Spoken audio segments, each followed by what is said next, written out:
Gadis ini bertekad untuk melahirkan anak pacarnya. Tapi begitu bayinya lahir, ekspresinya sangat suram. Setelah keluar dari rumah sakit, kembali ke rumah kontrakan. Dia bahkan tidak melihat putrinya sekalipun. Alasannya karena pacarnya terlalu miskin, tidak dapat memenuhi pengeluarannya yang mewah. Pada akhirnya, dia memutuskan untuk mengikuti orang tuanya dan pergi. Kembali menjadi putri bangsawan. Begitu saja, bayi yang baru lahir itu ditinggalkan di dalam rumah. Sejak itu, Cadol menjadi ayah tunggal. Karena tidak ada ASI, lama kemudian, susu bubuk yang mahal membuatnya tidak tahan lagi. Karena saya tidak punya uang untuk membayar sewa, dia dengan dingin diusir oleh pemiliknya. Saya tidak punya pilihan selain mencari motel kecil untuk menginap. Karena bayi itu tidak ada yang merawatnya, Cadol harus mengantar putranya bekerja di restoran. Namun tangisan bayi itu sangat mempengaruhi para tamu di restoran tersebut. Bos hanya bisa dengan putus asa menyuruhnya mencari pekerjaan lain.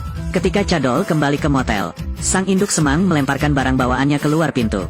Suruh dia membayar semua uang utangnya. Cadol mengeluarkan semua uangnya tetapi itu masih belum cukup. Tanpa pilihan lain, dia hanya bisa menyeret barang bawaannya dan pergi. Tiba-tiba hujan turun dengan deras. Dia memeluk anaknya dan segera bersembunyi di bawah atap. Saat ini, bayi itu menangis tanpa henti. Cadol dengan panik mengeluarkan susu untuk diminum anaknya. Tiba-tiba, seseorang keluar dari rumah. Buang sisa susu bubuk yang tersisa. Dia segera mengambil susu bubuk yang jatuh ke tanah. Tapi mereka bercampur dengan air hujan. Cadol hanya bisa memberi anaknya air hangat untuk diminum sementara. Lalu melihat dompetnya yang kosong lagi. Uang sebanyak itu pada dasarnya tidak bisa membeli apapun. Kemudian, dia pergi ke supermarket. Wajahnya terlihat sangat menakutkan. Tapi demi membesarkan anak, dia mengerahkan seluruh keberaniannya dan mengambil sekotak susu. Diam-diam memasukkannya ke dalam sakunya. Tapi tatapan bersalahnya diketahui oleh bosnya. Belum mengambil beberapa langkah, dikejar oleh bos dan dipaksa ke jalan. Cadol berlutut dan meminta maaf kepada atasannya. Mengatakan bahwa bayi tersebut sudah beberapa hari tidak minum ASI. Pada saat yang sama, dia bersumpah jika dia memiliki uang itu di masa depan, dia pasti akan mengembalikannya. Bos tidak melihatnya sebagai penjahat. Jadi aku melunakkan hatiku dan memberinya sekotak susu. Cadol tahu, jika ini terus berlanjut, lalu aku dan putriku akan mati kelaparan. Bayi itu membutuhkan seseorang untuk merawatnya. Maka ia segera menggendong anaknya untuk mencari Yang Mi. Saya berharap ketika dia melihat saya, dia akan melunak dan berubah pikiran. Tapi yang tidak bisa dia duga adalah, saat ini, Yang Mi sedang dalam perjalanan ke luar negeri. Pemandangan dari masa lalu terlintas di benak saya. Awalnya, dia mengira itu adalah cinta abadi. Gara-gara pacarnya, dia bisa memutuskan hubungan dengan keluarganya. Tapi kenapa sekarang seperti ini? Mungkin kedua orang tersebut tidak berasal dari dunia yang sama. Sebelum Cadol pergi, nenek Yang Mi diam-diam melirik cucunya. Ingat tanda lahir di tangan anak itu. Dia menjemput anaknya dan berlari ke bandara. Namun pada akhirnya tetap tidak bisa mengejar orang yang bertekad untuk pergi.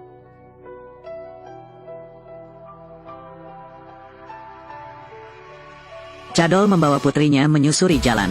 Namun saat hendak memberikan susu pada anaknya, lalu tiba-tiba muncullah beberapa orang berpakaian serba hitam. Sebelum dia bisa tenang kembali, putrinya dibawa pergi oleh mereka. Setelah itu, dia dipukuli tanpa alasan. Orang itu tidak menyakiti bayinya. Letakkan saja di depan panti asuhan di pinggiran kota.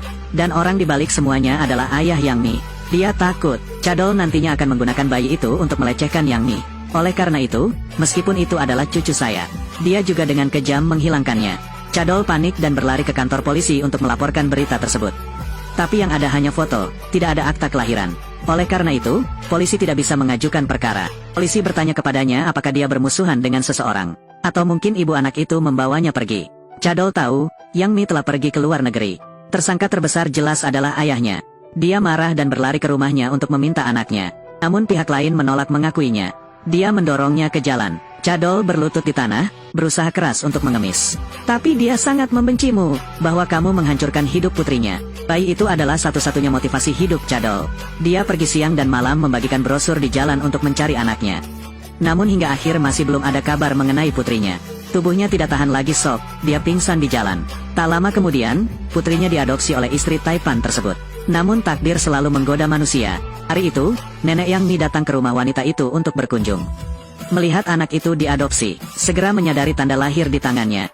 Bukankah ini putri kandung Yang Mi? Dia tidak tahan kaget dan langsung pingsan. Sesampainya di rumah, dia bertanya kepada putranya tentang apa semua ini. Ayah Yang Mi juga sangat terkejut. Dia sangat marah sampai dia mengertakkan gigi. Sangat sulit untuk membawanya beberapa ratus kilometer jauhnya. Tanpa disangka, ia diadopsi oleh calon mertuanya. Ternyata, dia ingin menikahkan putrinya dengan keluarga Taipan tersebut. Meminjam latar belakang keluarga-keluarga mereka untuk membantu karir Anda mencapai tingkatan baru. Dalam keadaan panik, dia memikirkannya sepenuhnya. Dia memberitahu Cadol bahwa dia tahu di mana bayinya berada. Tapi premisnya adalah menandatangani perjanjian. Bayi itu sangat cocok dengan wanita itu. Wanita itu juga sangat mencintainya. Perlakukan dia seperti anak Anda sendiri. Cadol mengikuti alamat tersebut untuk menemukan rumah mereka. Mengabaikan blokade penjaga keamanan, dia bergegas masuk. Memandangi bayi dalam gendongan wanita itu dan memanggil namanya. Melalui konfirmasi telepon, ketua mengetahui bahwa bayi tersebut memang putri Cadol. Ia menasihati istrinya untuk mengembalikan bayi itu kepadanya. Namun wanita itu sangat menderita sebelum kehilangan anaknya. Padahal masa pengasuhannya belum lama. Tapi bayi ini adalah tempat dia menaruh jiwanya. Kalaupun ada yang ingin menggendong bayinya, mereka tidak akan mengizinkannya. Cadol diusir oleh petugas keamanan. Dia mencoba memohon tetapi tidak mendapat apa-apa. Berlutut seharian di depan rumah mereka. Wanita itu juga tidak punya pilihan. Jadi aku segera mengatakan itu padanya. Uang sebanyak yang Anda inginkan. Biarkan aku terus membesarkan bayinya. Tapi Cadol tidak butuh apapun. Dia hanya ingin putrinya kembali ke sisinya. Presiden memanfaatkan kepergian istrinya, mengeluarkan bayi itu, sekaligus mencegah istrinya bersikap gegabah lagi. Cadol menggendong anaknya seperti orang gila. Tanpa rumah untuk kembali, dia tidak punya pilihan selain membuang harga dirinya. Ayo temukan ibu angkatmu, tapi dia tidak punya keberanian untuk masuk. Ketika dia ragu-ragu, lalu ibu angkatnya kembali. Dia pergi untuk memarahi Cadol. Mengapa kamu tidak datang mencari ibumu ketika keadaannya sangat sulit? Sekarang, Cadol benar-benar pingsan. Dia bersandar di bahu ibunya. Curahkan segala kekesalan di hatimu. Waktu berangsur-angsur berlalu, 5 tahun telah berlalu. Anak itu telah menjadi gadis yang dicintai semua orang. Dan Yang Mi, wanita yang meninggalkan putrinya tahun itu, juga kembali ke rumah. Kini, dia sudah menjadi bintang yang cukup terkenal. Di mana-mana di jalan ada gambar iklannya. Cadol juga melihat adegan ini. Seorang anak tanpa ibu bagaikan tanaman. Melihat sekeliling pada teman-temanku, ibuku ada bersamaku. Dan aku kesepian dan sendirian. Corong patah hati dan menitikkan air mata. 5 tahun yang lalu, saat dia lahir, ibunya meninggalkannya dan pergi ke luar negeri sendirian. Ayah tunggalnya menuntunnya mengembara selama setahun. Akhirnya berkat bantuan anggota keluarga, Cadol dengan lancar lulus dari universitas. Dan bayinya memakai popok tahun itu. Sekarang dia adalah seorang gadis kecil yang dicintai semua orang. Ayah. Corong ada di sini, ya.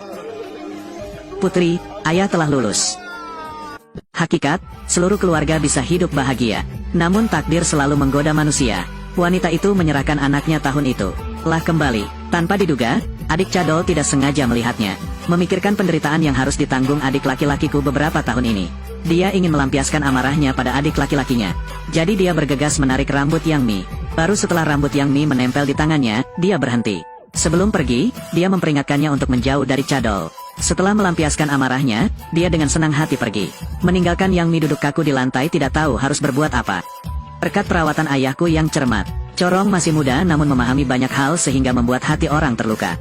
Tapi setiap kali aku dalam perjalanan pulang dari sekolah, sampai jumpa kamu punya ibu, matanya selalu memancarkan kekaguman. Saat ini, Taman Kanak-kanak menyelenggarakan kegiatan untuk orang tua dan anak-anak. Corong bertanya kepada ayahnya apakah dia boleh datang ke sekolahnya. Karena syarat kegiatannya adalah tampil bersama ibu. Cadol memberitahu putrinya bahwa dia memberitahu MS Suriyun, hari ini saya akan tampil bersama anak-anak saya. Sebelum berangkat, aku tidak lupa memberitahu adikku.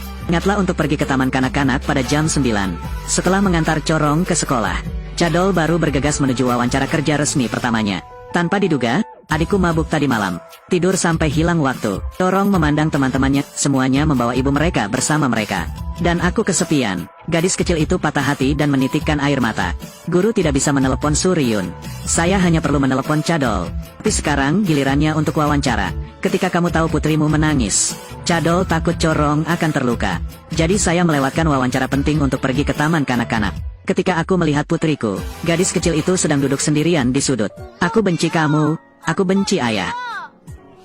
Corong, aku minta maaf, aku minta maaf. Hanya anak-anak yang tidak tampil. Cadol terus-menerus menghibur putrinya. Aku tidak ingin dia tanpa kasih sayang ibunya menderita kerusakan lebih lanjut. Karena itu, dia menari mengikuti lagu klasik bersamanya. Corong memenangkan hadiah emas. Namun diejek oleh teman-temannya bahwa penghargaan emas itu palsu. Tidak, itu tidak palsu. Harus tampil bersama ibuku. Tapi bukan berarti kamu tidak punya ibu. Tidak, aku juga punya ibu. Di mana? Ibuku ada di Amerika. Ibuku ada di Amerika. Mengapa Corong menangis? Ayah, pergilah ke Amerika dan bawa ibu pulang. Corong, kenapa kamu berkata begitu? Dia bilang ibuku dan aku tinggal di Amerika. Cepat bawa ibumu pulang. Melihat putriku menangis dengan sangat menyakitkan, Cadol juga memahami bahwa anak-anak tanpa ibu sangatlah menyedihkan. Tahun itu, Yang Mi pergi ke luar negeri. Ayahnya menghabiskan banyak uang untuk membesarkannya. Sekarang, ketika saya kembali ke rumah, dia menjadi bintang yang sangat terkenal. Di mana-mana di jalan ada poster iklannya. Ketika Cadol memeluk putrinya sambil menunggu bus, saya juga tidak sengaja melihat iklan tersebut. Baru saat itulah dia tahu bahwa Yang Mi telah kembali ke rumah. Masa lalu keduanya tiba-tiba muncul di depan matanya. Padahal dia sudah melepaskan bagian emosional itu. Tapi karena dia ingin membalas kasih sayang ibunya pada putrinya, dia membawa harapan untuk bertemu Yang Mi, memintanya untuk mengambil putrinya kembali. Tanpa diduga, dia menolak dengan kejam. Dia bilang dia tidak menyesal. Saya juga tidak pernah merindukan putri saya dan saya menghapusnya dari ingatanku sejak lama. Pada saat yang sama, dia memperingatkan Cadol agar tidak mengganggunya lagi di masa depan. Dia dulu punya ilusi, itulah alasan dia dan Yang Mi putus. Itu karena dia masih muda saat itu dan tidak bisa menahan rasa sakit. Itu sebabnya saya pergi. Tanpa diduga, dia salah. Cadol kembali, setelah beberapa saat berpikir dan berjuang. Dia memberitahu Corong bahwa ibu telah pergi. Mendengar itu, gadis kecil itu menangis terseduh-seduh. Tapi aku tidak menyangka ibu gadis itu sangat merindukannya. Kan segera muncul di hadapannya. Keesokan harinya, Suryun menerima panggilan telepon dari direktur, mengundang Corong untuk berpartisipasi dalam pembuatan film iklan. Bibinya suka bermain-main, dan dikabarkan memiliki gaji yang sangat tinggi. Tak hanya itu, kamu juga bisa bertemu dengan idolamu. Jadi aku tidak repot-repot mendiskusikannya dengan Cadol, tapi setuju untuk menandatangani kontrak tanpa ragu-ragu. Lihatlah ayam yang bertelur emas, Corong. Suryun dengan senang hati mengira dia sangat pintar, tapi senyumnya tiba-tiba menghilang. Tanpa diduga, pasangan Corong adalah Yang Mi.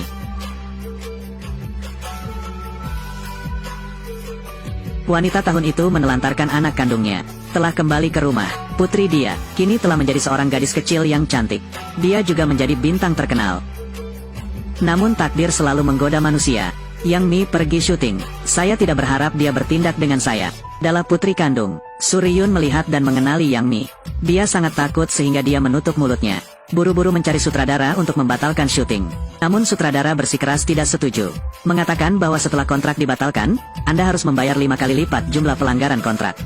Dari mana orang tanpa pekerjaan seperti Suryun bisa mendapatkan uang sebanyak itu? Jadi dia mengajari keponakannya untuk berbohong. Beritahu Corong untuk tidak membicarakan syuting dengan semua orang di rumah. Ketika Cadol bertanya kemana Corong pergi hari ini, Suryun dan gadis itu saling berpandangan. Gadis kecil itu dengan cepat berkata pergi ke kebun binatang. Dengan begitu kita bisa menyembunyikannya dari semua orang. Karena akhir-akhir ini, Cadol sedang sibuk memulai karir. Jadi aku harus meminta adikku untuk menjaga Corong selama ini.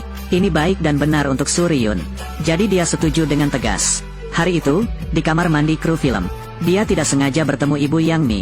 Dia mengetahui bahwa Corong adalah cucunya. Karena masa depan Yang Mi, dia tidak berani menerima cucunya. Dua orang yang saling membenci. Sekarang kami memiliki tujuan yang sama. Masing-masing pihak bertugas menjaga keluarga pihak lain dalam kegelapan. Di lokasi syuting, keduanya berkoordinasi untuk saling mendukung. Itu sebabnya meskipun kami sudah syuting selusin adegan, tapi Yang Mi belum bertemu Suryun. Corong juga tidak mengetahui bahwa Yang Mi adalah ibunya. Mungkin karena cinta keibuan, jadi keduanya sangat dekat satu sama lain. Yang Mi memberinya jepit rambut. Gadis itu sangat bahagia sehingga ketika dia pergi tidur dia tidak mau melepasnya. Corong mengerti, karena dia ingin mengungkapkan cintanya. Jadi dia menggambar untuk diberikan kepada Yang Mi. Corong, apakah kamu tidak punya ibu? Di mana ibuku? Ibuku ada di surga. Ibuku sudah pergi. Oh, tanpa diduga, Yang Mi segera mengetahui identitas Corong. Ketika dia membalikkan gambar itu kembali untuk melihatnya, kemudian menyadari bahwa itu adalah nama yang familiar. Tanpa sengaja melihat Cadol menggendong putrinya. Untuk memperjelas keraguan, dia mengabaikan keberatan ibunya dan keluar dari mobil untuk mencari tahu kebenarannya. Yang Mi berdiri di luar pintu, melihat ayah dan anak itu. Dia langsung tercengang. Saat ini, Cadol juga melihatnya. Dia tidak ingin putrinya mengetahui bahwa Yang Mi adalah ibunya. Jadi dia bergegas keluar dan menariknya ke tempat lain. Orang yang mengatakan dia tidak ingin melihat kami adalah kamu. Bagaimana Corong saya tumbuh dewasa? Dia bilang dia sama sekali tidak akan penasaran. Tapi kenapa itu muncul? Katakan padaku, mengapa kamu melakukan itu? Bayi dari sebelumnya. Apakah itu benar Corong? Saya mengatakan kepadanya bahwa ibunya sudah meninggal. Bagi Corong, dia sudah mati. Jadi jangan muncul di depannya lagi. Apakah kamu sudah tahu? Sekarang, semuanya terbentang di depan mata kita. Oleh karena itu, pada syuting berikutnya, ini jelas merupakan adegan yang hangat dan menyenangkan. Tapi Yang Mi terus menangis. Kakak, jangan menangis. Melihat putriku sekarang memahami hal yang begitu indah. Yang Mi akhirnya tidak bisa mengendalikan emosinya dan meninggalkan tempat kejadian. Di ruang rias, dia memeluk ibunya dan menangis. Ketika Cadol secara tidak sengaja melihat iklan di TV, dia dengan marah memanggil saudara perempuannya untuk menanyakan apa yang terjadi. Suryun panik dan berdiri di sana sambil berjuang, mendiskusikan apa yang harus dilakukan dengan ibu Yang Mi. Lalu bertanya kepada direktur apakah dia boleh mengambil cuti hari ini. Tapi ditolak mentah-mentah oleh sutradara. Saat ini, Cadol juga berlari ke lokasi syuting. Lihat mereka berdua saling berpelukan. Dia hanya ingin bergegas dan menebas Yang Mi. Apa sih yang kamu lakukan? Cadol dengan marah bergegas memisahkan mereka berdua. Abaikan keberatan staf di sana. Dia menjemput putrinya dan pergi. Adik saya khawatir harus membayar kompensasi atas pembatalan kontrak. Jadi dia memohon pada adiknya untuk membiarkan Corong melanjutkan syuting. Bahkan berlutut dan memohon maaf padanya. Ibu mendengar putrinya membuat cerita gila ini, lalu bergegas dan memukulinya. Direktur pergi ke rumah Cadol untuk mengemis. Semoga dia bisa kembali ke kru syuting. Film sudah tayang, mengubah orang adalah hal yang mustahil. Namun karena ingin melindungi putrinya, dia pasti tidak setuju. Kakak laki-laki Cadol juga seorang sutradara sehingga dia memahami situasi orang lain dengan sangat baik. Hal ini dapat membatalkan status profesional seorang direktur. Ia berpesan kepada adiknya untuk bersimpati terhadap kesulitan orang lain. Setiap hari direktur datang ke rumah mereka sambil menangis dan memohon. Corong juga mengatakan dia sangat menyukai syuting. Pada akhirnya, Cadol melunak dan setuju untuk menghindari putrinya melakukan kontak dengan Yang Mi di luar syuting. Ia selalu memperhatikan setiap gerak-gerik mereka di lokasi syuting. Lihatlah keluarga kecil beranggotakan 3 orang di film. Dia mengharapkan pemandangan yang begitu membahagiakan. Namun tiba-tiba sesuatu yang tidak terduga terjadi. Selama syuting, ibu dan anak makan salad berisi buah persik. Corong alergi, banyak bintik merah di badan. Diwarisi dari Yang Mi. Jadi 3 orang masuk ke dalam ambulans. Di ruang kecil, mereka menjadi semakin pemalu. Mata Yang Mi selalu tertuju pada Corong. Dalam hatinya, dia juga sangat menyalahkan dirinya sendiri. Berhenti menatap Corongku. Aku benci dia melihatnya. Tidak ada ibu di dunia ini yang tidak menyayangi anaknya. Jika saya menyalahkannya, saya hanya menyalahkan saya karena saya terlalu muda tahun itu jadi saya terlalu ceroboh. Menolak memikul tanggung jawab sebagai ibu. Berbaring di ranjang rumah sakit, Yang Mi masih merindukan putrinya. Lihatlah anak yang saya buang tahun itu. Berbaring di ranjang rumah sakit kesakitan. Dalam hatinya, dia merasa sangat malu. Apa yang sedang kamu lakukan? Anda menyentuh seseorang. Aku hanya merasa sangat menyesal, aku tidak bisa menahannya. Penyakit corongku tidak ada hubungannya denganmu. Oleh karena itu, kata-kata sentimental tidak ada gunanya. Dan kebohongannya itu, Anda harus mencari tempat lain untuk melampiaskannya. Saat ini, Yang Mi sangat patah hati dan sedih. Maka tidak ada lagi yang bisa dilakukan. 2 orang yang dulu saling mencintai kini seperti ini. Siapa yang harus disalahkan sekarang? Orang yang paling tersakiti pastilah sang bayi. Kemajuan pembuatan film semakin lama semakin tebal. Bisa jadi karena garis keturunan. Corong semakin menyukai Yang Mi. Bahkan memanfaatkan kepergian Cadol. Diam-diam meminta nomor telepon Yang Mi. Yang Mi takut ketahuan olehnya. Jadi dia diam-diam menulisnya di kertas dan memasukkannya ke dalam saku Corong. Setiap hari, saat ayah sedang bekerja, gadis itu diam-diam akan memanggil Yang Mi untuk berbicara. Tapi segera ditemukan oleh Cadol. Dia marah pada gadis itu. Corong tidak mengerti mengapa ayah sangat membenci Yang Mi. Jadi dia sangat tidak bahagia. Cadol menelepon untuk memperingatkan Yang Mi. Jangan sekali-kali mencoba mendekati Corong. Lagi pula, orang yang membuangnya tahun itu adalah dia. Namun bahkan dalam mimpinya, Yang Mi juga memimpikannya dirinya dan putrinya tinggal bersama. Untuk dapat melanjutkan kontak dengannya. Dia punya rencana. Keesokan harinya, dia diam-diam memberikan telepon kepada Corong. Pada saat yang sama, dia berkata dia harus menyembunyikannya dari ayahnya. Jadi keduanya bergandengan tangan dan berjanji satu sama lain seperti itu. Adegan ini sering dilihat oleh Cadol. Dia bertanya pada gadis itu apa yang dia katakan tadi. Corong merasa bersalah dan memegang tasnya erat-erat. Mengatakan bahwa ini adalah rahasia antara aku dan Yang Mi. Terlalu banyak komunikasi membuat mereka rentan. Cadol mendengar telepon berdering dari saku putrinya. Dia bertanya padanya dari mana telepon ini berasal. Namun Corong telah belajar bagaimana berpura-pura menjadi tuli dan bisu. Cadol dengan paksa mengeluarkan ponsel dari sakunya. Melihat pesan Yang Mi, dia dengan marah berlari mencarinya, langsung melempar ponselnya ke lantai, mengungkapkan ketidakpuasan yang ekstrim di dalam hatinya. Yang Mi merasa dia berlebihan. Anda dan saya hanya memiliki hubungan bisnis. Saling menelepon bukanlah sesuatu yang terlarang. Cadol dengan marah mengatakan bahwa dia sepenuhnya tidak memenuhi syarat. Adapun alasannya, dia sendiri yang mengetahuinya. Yang Mi juga marah, mengatakan itu jika dia terus menghalangi kita untuk menghubunginya. Lalu dia akan memberitahu Corong bahwa aku adalah ibunya. Dia seperti itu sebelumnya. Dia hanya memikirkan dirinya sendiri. Seberapa sulitnya bagiku saat itu. Aku tidak pernah memikirkanmu sama sekali. Sama sekarang. Melihat bahaya mendekati putrinya, sang ibu tidak mempedulikan nyawanya dan bergegas maju. Dia memeluk putrinya dengan erat. Jangan biarkan anak Anda menderita kerugian apapun. Tapi dia penuh luka. Setelah itu, lengannya harus mendapat 13 jahitan dan gips. Ayah bayi itu melihat pemandangan ini. Tapi dia terlihat sangat kedinginan. Ternyata pada tahun itu, Yang Mi menderita depresi pasca melahirkan. Dia dengan kejam meninggalkan anak dan pacarnya sendirian di luar negeri. Itu sebabnya ayah bayi itu sangat membencinya. Sedemikian rupa hingga kini ibu dan putrinya masih belum bisa saling mengenali. Segera, hari terakhir syuting tiba. Itu juga berarti dia dan putrinya harus berpisah.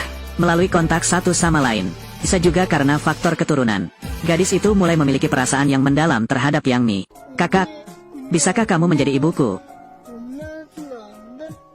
Jangan mengusirku, saudari. Sejak kecil, Corong sudah kekurangan kasih sayang ibunya. Dia sangat berharap dia memiliki ibu seperti Yang Mi. Hati Yang Mi juga hancur total saat ini. Untuk bisa mengucapkan selamat tinggal terakhirku. Dia mengambil kesempatan itu saat Cadol pergi ke kamar mandi. Diam-diam menyeretnya dalam perjalanan. Kemudian mengirim pesan teks untuk memberitahu Cadol bahwa dia meminjam Corong untuk sehari. Dia memanggil Yang Mi tapi telepon dimatikan. Dia pikir Yang Mi ingin mencurinya. Ku mencari kemana-mana tapi tetap tidak menemukan tanda-tanda mereka berdua. Yang Mi memimpin Corong. Mainkan bola salju di tumpukan salju. Ambil foto yang manis dan hangat sebagai kenang-kenangan. Dia dengan lembut melihat penampilan putrinya yang tertidur. Cadol tiba-tiba bergegas masuk untuk memecah kesunyian. Dia dengan marah memarahi Yang Mi karena menjadi orang gila. Lalu menjemput Corong dan pergi dari sini. Yang Mi memeluk kaki Cadol. Memintanya untuk membiarkan Corong bersamanya untuk yang terakhir kalinya. Tapi dia tidak memperhatikannya. Memeluk gadis itu dan berbalik untuk pergi. Tiba-tiba pergi ke pelabuhan. Saya ketinggalan kereta terakhir hari ini. Adegan ini sangat mirip dengan saat mereka berdua bepergian bersama untuk pertama kalinya. Saat itu, mereka lari dari orang tuanya dan pergi berkencan ke pulau. Namun karena sedang mencari kalung yang hilang, ia ketinggalan kereta pulang. Pada hari yang sama, mereka tidur bersama. Cadol bertanya kepada bosnya apakah masih ada ruang tersisa. Namun mungkin semua orang sudah bisa menebak plot darah anjing di film tersebut. Cadol khawatir putrinya akan masuk angin. Saya hanya bisa dengan enggan berbagi kamar dengan Yang Mi. Setelah membujuk Corong, untuk pertama kalinya, Yang Mi memberitahunya tentang pemikiranku sebelumnya. Mungkin kamu tidak akan mengerti. Lalu kenapa kamu pergi? Padahal itu hanya sebuah alasan. Sebenarnya aku juga tidak tahu. Bagaimanapun, aku melihatnya saat itu. Jika kamu tidak pergi bersama orang tuamu, maka aku akan mati. Sebenarnya bertahun-tahun telah berlalu. Cadol juga melepaskan banyak hal. Dia memandangi ibu dan anak. Pikirkan kembali begitu banyak kenangan dari masa lalu. Tiba-tiba menitikkan air mata. Setelah hari itu, Yang Mi mengucapkan selamat tinggal pada Corong. Aku sedih di dalam hati tapi tidak ingin dia melihatnya. Aku hanya menundukkan kepalaku dan lari sambil menangis. Dia memutuskan bahwa mulai sekarang, dia tidak akan saling mengganggu lagi. Jadi dia segera mengganti nomor teleponnya. Kendalikan kerinduanmu pada putrimu. Kupikir dengan melakukan itu, Corong akan melupakanku. Tanpa diduga, segalanya tidak berjalan sesuai harapan. Corong tidak bisa menghubungi Yang Mi, jadi dia selalu sedih dan tidak bahagia.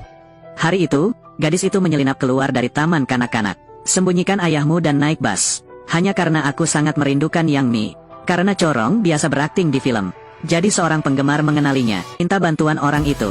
Gadis itu dengan mudah pergi ke stasiun televisi. Tapi gadis itu tidak percaya itu.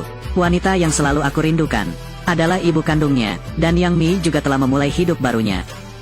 Saat ini, dia sedang bermesraan dengan putra seorang Taipan. Setelah turun dari bus, Corong masuk ke dalam gedung. Sutradara penasaran dan bertanya mengapa gadis itu datang ke sini. Gadis itu berkata dia datang untuk mencari Yang Mi. Tapi saat ini, Yang Mi menerima pengejaran gila dari anak seorang Taipan. Ketika dia hendak mengaku padanya, sebuah panggilan telepon terputus. Begitu saja, Corong merusak kencan buta ibunya. Saudara perempuan, Bintang Corong, mengapa Anda datang ke stasiun TV? Apakah kamu benar-benar datang untuk mencariku? Iya, karena Anda mengganti nomor telepon Anda, saya datang ke sini. Kenapa aku tidak bisa menelponmu? Corong, kamu di mana? Jangan berkeliaran. Ya, saya tahu.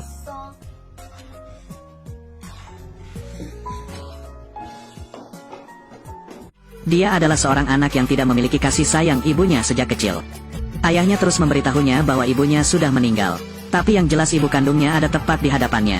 Tapi dia hanya bisa dipanggil saudara perempuan, kakak perempuan. Corong, ayah sama sekali tidak akan membiarkan ibu dan anak saling mengenali. Dia tidak pernah memaafkan. Yang Mi meninggalkan mereka tahun itu. Hari itu, Corong tidak punya cara untuk menelepon Yang Mi. Ayah menipunya dengan mengira dia pergi ke luar negeri. Gadis itu pintar sehingga dia tidak percaya dengan apa yang dikatakan ayahnya. Jadi itulah saat ayahnya mengantarnya ke sekolah. Gadis kecil itu menyelinap ke hal tebas. Hati Corong dipenuhi dengan antisipasi. Tapi tidak tahu kalau ibunya sedang berkencan dengan orang lain. Pria ini baru saja bertemu dan jatuh cinta pada Yang Mi. Ketika dia hendak mengungkapkan pikirannya, lalu Corong menelepon, merusak kencan buta mereka. Saya mendengar putri saya datang ke stasiun TV mencari saya. Yang Mi segera meninggalkan janji dan melarikan diri. Pemuda itu melihat kalung itu, sedikit kecewa. Ketika Yang Mi berlari ke stasiun TV, kemudian dia mendengar bahwa Corong menyembunyikan ayahnya agar tidak datang menemuinya. Hatinya sangat rumit, aku hanya bisa memeluk gadis itu. Awalnya bermaksud mengubah nomor teleponnya secara diam-diam. Sejak saat itu, kontak dengan Corong terputus. Tak disangka, kini semuanya berjalan mundur. Cadol juga menerima panggilan telepon dari guru. Guru berkata bahwa Corong tidak masuk sekolah hari ini. Dia segera mengerti, berhenti bekerja dan langsung pergi ke stasiun TV. Mendorong pintu hingga terbuka, dia melihat putrinya dan merasa khawatir sekaligus marah. Karena tidak bisa tetap tenang, dia memukulinya. Ini adalah pertama kalinya dia memukul seorang gadis. Cadol, sudah cukup, kaulah yang melakukan kesalahan. Corong tidak melakukan kesalahan apapun. Aku salah. Jangan menangis lagi, maafkan aku. Sebenarnya kami berdua mengerti. Jika hubungan itu putus, orang yang paling tersakiti adalah sang gadis. Di jalan pulang, Yang Mi sangat menyesal. Pikirkan kembali apa yang Anda lakukan tahun itu. Mata gadis itu penuh harap padanya. Betapa dia merindukan ibunya. Saya tidak peduli dengan bahaya yang datang mencari saya. Jika bukan tahun itu, saya akan membuangnya. Sekarang, betapa bahagianya keluarga mereka. Tidak sampai terjerumus ke dalam situasi malu-malu seperti sekarang. Menyebabkan Corong menjadi anak tanpa ibu. Mengapa Anda membiarkan hal ini terjadi? Mengapa Anda melakukan itu? Semakin saya memikirkannya, semakin saya merasa tidak nyaman. Yang Mi tidak bisa mengendalikan emosinya, air mata mengalir di wajahnya. Bersandar di mobil, menangis karena penyesalan. Mendengar kata-kata memilukan yang diucapkannya, Cadol juga sangat tersentuh. Corong menjadi semakin bergantung pada Yang Mi. Apapun yang kulakukan, aku ingin dia ikut bersamaku. Bahkan ketika dia sakit, dia ingin bertemu dengannya. Baru setelah itu dia akan diberikan suntikan dan pengobatan. Menghadapi ini, sesibuk apapun pekerjaannya, Yang Mi akan segera datang berlari. Melihat gadis kecil terbaring di ranjang rumah sakit sambil menangis karena frustrasi. Dia mengerti, meskipun ada ayahnya, namun kasih sayang seorang ibu masih belum bisa tergantikan. Yang Mi juga menikmati kebersamaan dengan putrinya. Karena aku ingin dia makan enak, dia berjanji akan mengajaknya bermain ski. Seperti yang diduga, Corong mendengarkannya dengan sangat baik. Semangkuk bubur putih juga bisa membuatnya makan dengan gembira. Namun saat ini, Cadol juga mulai melunak. Dia meminta Yang Mi untuk pergi ke kedai kopi terdekat. Untuk pertama kalinya, sarannya, mulai saat ini ibu dan anak bisa bertemu kapan saja. Yang Mi sangat tersentuh saat mendengarnya. Dia juga meyakinkan, akan terus menggunakan identitasnya sebagai kakak perempuan untuk menghubunginya. Jadi, waktu luang, dia akan mengajak Corong berjalan-jalan keliling kota untuk menonton film. Sesekali melihat toko kue di jalanan. Dia juga akan berhenti, belikan ayah dan anak kue stroberi favorit mereka. Hidup seperti itu, membuat Yang Mi merasa telah menemukan tempat untuk kembali. Ia menolak rayuan pria itu. Seperti yang direncanakan sebelumnya, mereka bertiga pergi ke resort ski. Corong ingin ayah dan Yang Mi berpartisipasi dalam kompetisi ski bersama. Kedua orang itu dengan canggung berjuang di tempatnya. Namun di hadapan putrinya, mereka tetap tidak bisa menolak. Terakhir, mereka bertiga pun merasakan kebahagiaan reuni yang belum pernah ada sebelumnya. Tak disangka, pemandangan tersebut baru saja dilihat oleh sang pemuda. Dia memerintahkan bawahannya untuk menyelidiki hubungan mereka. Mereka pergi ke restoran untuk makan. Di bawah undangan antusias dari staf layanan. Mereka mengambil foto keluarga pertama dalam hidup mereka. 1, 2, 3. Kimchi. Melihat mantan pacarku dan wanita lain mengukur sepatu mereka, kegelisahan muncul di hati Yang Mi. Jelas gadis itu tepat di depannya, tapi dia hanya bisa menggunakan identitas kakak perempuannya untuk menghubungi gadis itu. Dia menyesal meninggalkan pacarnya dan corong. Kini, karena ingin menebus kekurangan kasih sayang ibunya selama 5 tahun terakhir, Yang Mi memutuskan untuk menolak pemuda itu. Kembalikan kalung berlian itu padanya. Namun tak disangka, keesokan harinya saya melakukan pencarian panas. Ternyata, terakhir kali Yang Mi dan pria itu makan malam. Tidak sengaja difoto oleh paparazzi. Berasumsi mereka akan bola balik. Ketika sang ayah melihat berita itu, dia sangat bahagia. Menikahi putrinya dengan pria kaya adalah hal yang sudah ia dambakan sejak lama. Tapi Yang Mi melihat berita itu dan sangat marah. Dia mengira reporter itu mengarang cerita. Marah, dia berlari ke stasiun televisi untuk meminta atasannya membela dirinya. Tanpa diduga, atasan menolak, karena berita ini membantu mereka menyebar secara gratis. Yang Mi sangat marah hingga dia tidak bisa berkata-kata. Saat ini, pria itu menelepon. Dia takut Yang Mi harus menanggung beban psikologis. Jadi saya secara proaktif menawarkan untuk membantunya menghadapinya. Tapi semuanya disebabkan oleh dia. Dia segera melihatnya. Hubungan Yang Mi dan Cadol tidak sesederhana itu. Alasan dia memperhatikan berita ini.